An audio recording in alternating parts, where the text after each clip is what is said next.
In this lesson, we will learn how to use CEL statements. CEL stands for Collection Expression Language, and it is a really powerful way to select locations in the scene graph that we want to operate on. Let's start by cleaning up some of the unwanted locations from our asset hierarchy.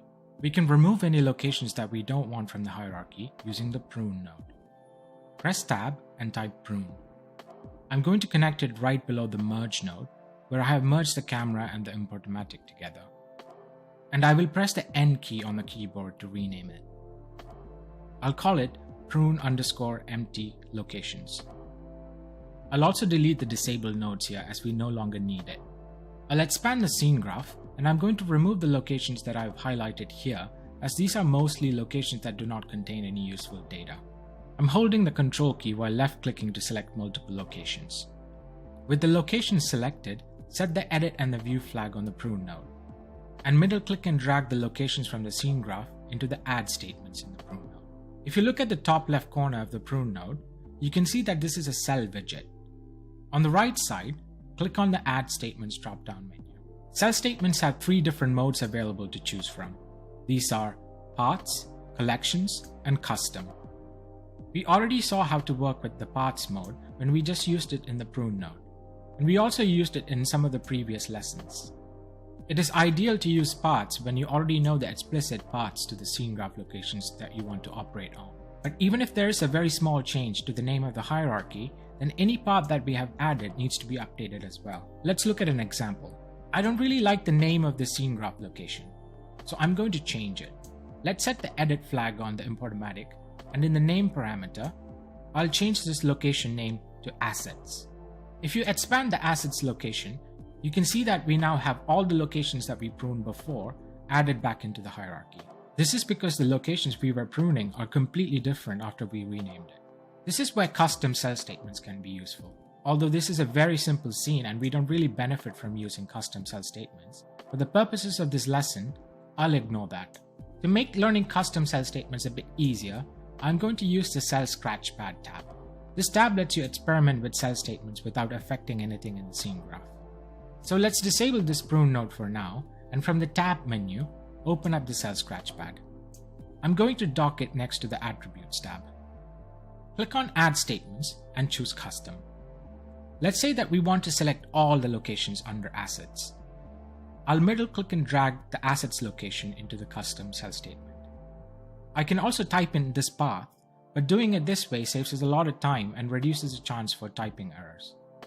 At this point, we have only selected the asset location, which you can confirm by left-clicking on the small gray circle with the arrow symbol and choosing Find and Display Results of this panel. A floating panel opens up which displays any scene graph location that matches our CEL statement. In order to select all the immediate child locations under the assets location, we need to follow a specific CEL syntax. Let's add the following to the CEL statement. Type / followed by the asterisk symbol. If you choose Find and Display Results again, you can see that we now have all the locations under Assets selected.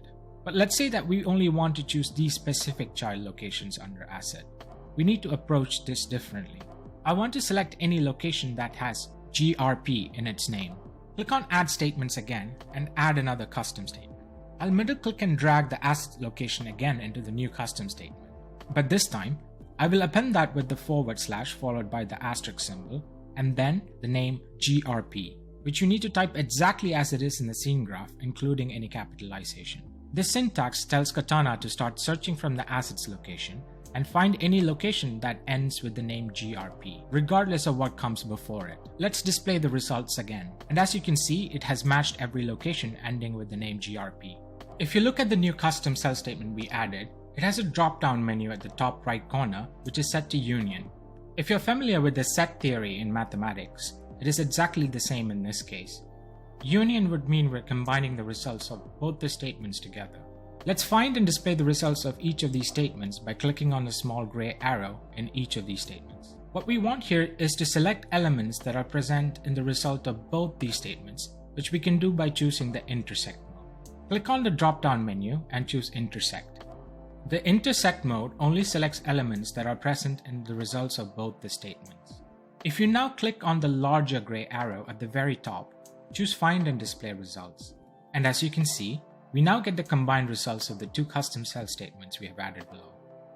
I want to remove the lights group from this list, so I'm going to add another custom statement. Middle-click and drag the lights group into our new custom statement, and this time, from the drop-down menu, choose difference, as we want to subtract the result of the statement from the output generated by the first two statements. Find and display the results using the large gray arrow to confirm. You can also use the Find and Select in Scene Graph option to select them in your scene graph instead of displaying it. It's a good practice to always check the results of your custom cell statement, as even a minor typing error can change the output. There are two more locations that I want to keep here. The XGen location, which is currently empty, but I like to keep this as we have a fur asset that we haven't imported yet. We also have a camera asset included with the ABC file that we are going to use for our final renders. Add a custom cell statement and middle-click and drag and drop the XGen location into the cell statement. And now, instead of adding an additional custom cell statement, I'm going to add multiple paths together in a single statement. Middle-click and drag the render cam location into the same statement. And now add a plus sign in between them while making sure there are spaces in between the plus sign and the two statements. Since we want to add the results of the statement to the previous paths, I will keep the union mode. Keep in mind that the order of the operation here matters when we are using the intersect and the difference mode. Find and display the results, and we can see that we have all the paths we need. In the next lesson, we will implement what we learned about cell statements into the prune node.